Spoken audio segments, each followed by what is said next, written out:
How do you shatter a nation's artillery coordination without firing a prolonged barrage? Ukraine just showed us. In under 40 minutes, 2 operations, Balashikha and Kaluga, unraveled Russia's long-range command, with drones, missiles, and robotic infantry working in sync. But here's the question. What made this mission different from every strike before it? The answer may define the future of modern warfare. Before we move on, please take a moment to subscribe to the channel and like the video. For years, Russia's command and control network relied on a quiet corner southwest of Moscow, a relay site near Kaluga. At first glance, it looked like any other satellite facility. A cluster of dishes, a concrete dome, and rows of antenna towers rising out of the tree line.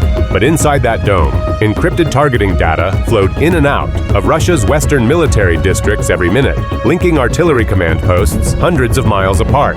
Few outside military intelligence realized that cutting this single node could silence an entire chain of communications stretching from central Russia to occupied Ukrainian territory. That's why Kaluga mattered. It wasn't about geography, it was about connection. Russia built its long-range fire coordination around dense satellite relay hubs. These sites acted like digital relay lungs, breathing data between command centers and batteries on the front lines. The system worked fast, orders moved from generals' desks to launcher crews almost instantly. Yet the more efficient the network became, the more it relied on uninterrupted uplinks. Kaluga's relay dome wasn't just one of several. It often carried redundant packets for other hubs. That meant if this node failed, information didn't simply reroute, it stalled. The same architecture designed for speed had created a fragile spine, one tug away from collapse. Inside the system, Russian engineers had tied everything to a chain of encryption routines that hadn't been fully modernized since 2014. Layer upon layer of digital compression packed the data tight but left traces of frequency overlap that could be detected under the right conditions. Cyber specialists later noted that during heavy traffic, the kind seen before counteroffensives, the signals became easier to isolate. To Ukraine's analysts, this presented more than an opportunity. It was a map waiting to be drawn. By cross-referencing intercepted drone telemetry with commercial satellite observations, they identified where signal strength spiked and where command redundancy thinned.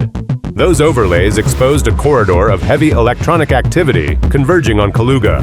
Early Ukrainian raids on radar depots and oil storage yards weren't random acts of attrition. Each strike produced reaction data, where backup communications lit up, how long response teams took to reroute bandwidth, how Russian operators panicked when links momentarily broke. Piece by piece, those test attacks narrowed the list of critical nodes. The goal wasn't immediate destruction, but isolation.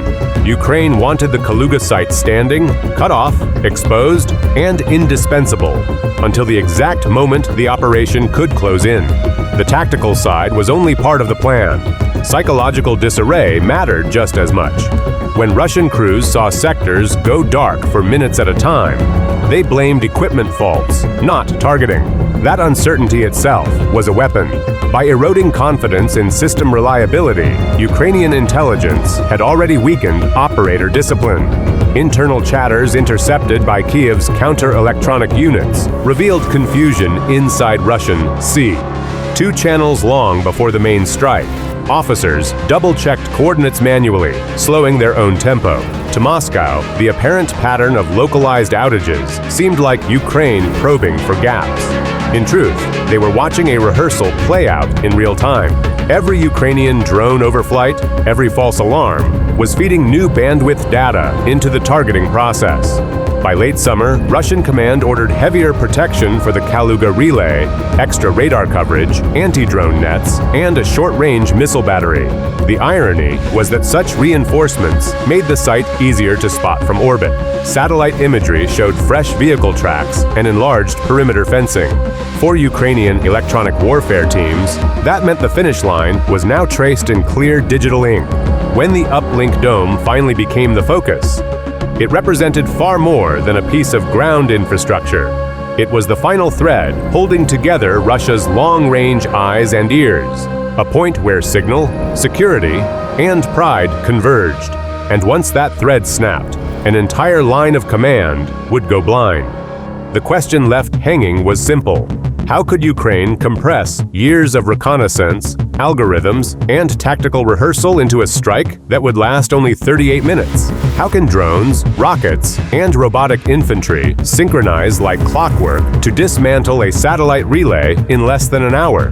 The answer lies in the sequence. At 3:31 a.m., Ukraine's tactical network began its silent countdown.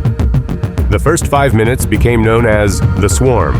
24 loitering munitions launched from mobile racks along the tree-covered ridges outside the city and advanced toward the Kaluga perimeter. Their purpose wasn't destruction.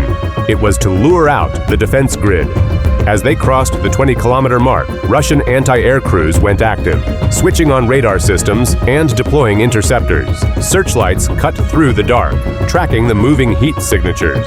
Within moments, the defensive batteries exposed themselves exactly as the Ukrainian targeting algorithm had planned. Russian operators believed they were facing a sustained attack. Sensors recorded multiple incoming contacts, and local commanders ordered immediate counterfire. But behind the swarm, the real offensive had yet to begin. Each decoy drone transmitted live coordinates of radar emissions and missile flashes back to command nodes far beyond the strike zone. From there, the second phase came online.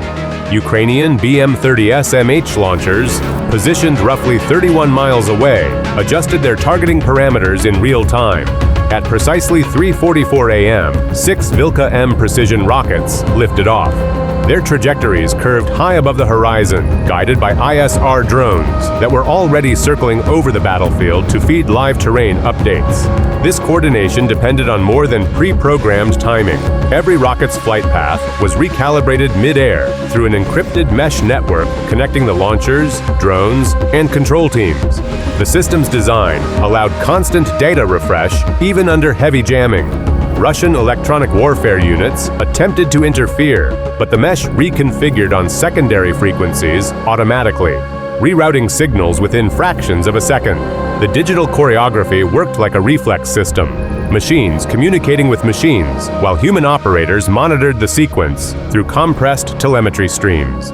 At 4:09 a.m., the decisive moment arrived. 4 of the 6 precision rockets broke through counterfire and struck the uplink dome and its central data bunker.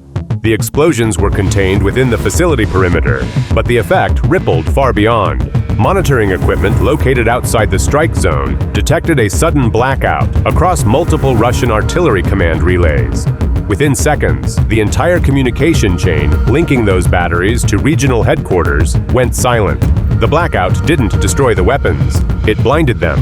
While the upper layer of the strike unfolded in the air, a ground team moved into position below it. A 12-man Ukrainian infantry unit advanced alongside robotic support vehicles, small tracked machines built for demolition and signal interference. The infantry carried light mortars and electronic pulse grenades. Their primary objective wasn't to seize territory, but to ensure the relay stayed offline. Once the rockets hit, the ground team closed the distance, suppressing surviving guards and targeting auxiliary power systems with precision mortar bursts. Behind them, the robots maneuvered through the wreckage and delivered shaped charges directly against the backup generators. Moments later, an electromagnetic pulse device detonated near the command conduit, flooding residual circuitry with static that neutralized surviving communication modules. The entire sequence from first launch to confirmed silence lasted just under 38 minutes.